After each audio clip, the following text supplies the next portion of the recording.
Hello there, tribe leaders. My name is Goldi, and today I want to talk to you about the custom settings that you can use for Medieval Dynasty.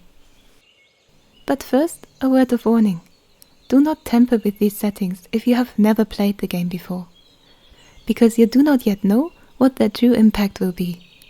And at the moment, you can only change those settings once. That is when you start a new game. Plus, keep in mind that the default settings are what the developers had in mind, and no one knows their game better than they do. So be very careful there. Take your time to make up your mind. For now, let me show you how to even get to those settings, and let's take a look. Click on New Game, but instead of starting a game, click on Customization first. And here you see a few choices that you can make to customize your gameplay. First, you can change how many days you want your season to have. By default, that is 3 days per season. Each year has 4 seasons. That makes a day really much more akin to a whole month. Changing this particular setting might seem tempting at first, but it actually isn't the best idea. The game is called Dynasty for a reason. Eventually, you're supposed to continue as your heir. But if you turn the number of days in a season up too high, it will take you a long time to get there. In addition to that, many quests are also tied to particular years. Here again, you might have to wait much longer than necessary. The detail to keep in mind here is that a day lasts from 7 AM to 7 PM. That is 12 hours.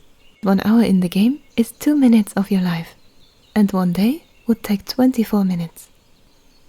Now, if you want to play a season with, let's say, 30 days, imagine how long that would be, and how long a year would take. It is also important to keep harvests in mind. You only get 1 harvest per season, and you have to feed yourself and your villagers with it. In the end, choosing to play with more days might make your game much more difficult, maybe even less enjoyable. At the moment, the consensus is that 3 days is the best choice. Next, to taxes. Nobody likes to pay them. But let me tell you that there are rewards inside the game that will allow you to pay less, and they are really, well, less rewarding if you do not pay taxes at all.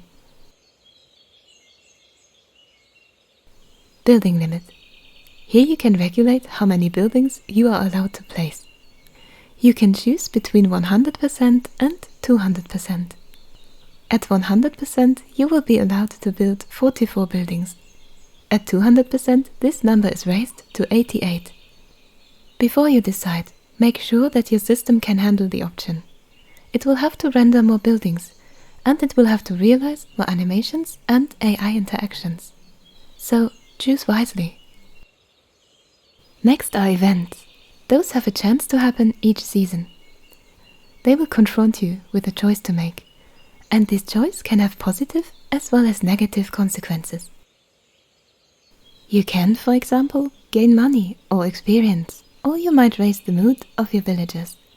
On the other hand, you might lose something. Your buildings might get damaged, or the mood of your villagers might drop. Or maybe you will just see a beautiful rainbow.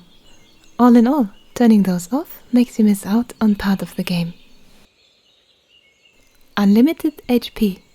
HP stands for health points. That means if you turn this setting on, you turn invincible. You cannot be wounded and you cannot die. But it might also make the game a little less exciting. Unlimited stamina. Stamina is pretty important in Medieval Dynasty. It is not just used for running. You need it for cutting down trees, for holding your bow stable, and for a special site that highlights items for you that you might otherwise overlook. Unlimited means that you will never run out. That might make things easier, but also less exciting. In addition to that, setting unlimited stamina only counts for the player character. It does not count for your horse and not for your donkey. Lack of hunger and lack of thirst are pretty self-explanatory. You do not have to drink and you do not have to eat if you turn those off. Unlimited weight means how much you can carry, how many items you can have in your inventory. And this one counts for yourself, for your horse, and for your donkey. In Medieval Dynasty, you can recruit villagers to live with you and to work for you. But they have needs. They need a home, food, and firewood. So, turning these settings up means that they will use more of those things. They will need more food and they will need more firewood. Talking about food spoilage. Now, turning this setting off might seem tempting, but keep in mind that spoiled food can be used to make fertilizer, and fertilizer is needed for fields. Plus, you can sell it to make some good coin. You can, of course, also use pig droppings as fertilizer, but pigs are expensive and you only get them later in the game. All in all, it might be the better choice to leave this setting on. Now, animals HP. As you remember, HP stands for health points. So, turning this setting up will make the animals that you encounter in the game a lot stronger. But be careful, otherwise you might end up with invincible bunnies. Animals damage. We have talked about the damage that you can do to animals. Now it's the other way around. This is about the damage that animals can do to you if they attack you. And turning this setting up might result in quite a challenge. Poisoning. This is about the damage that mushrooms can do to you. And spoiled food. But before you turn this setting off, you need to know that getting poisoned isn't really that easy in Medieval Dynasty, and curing it is rather simple.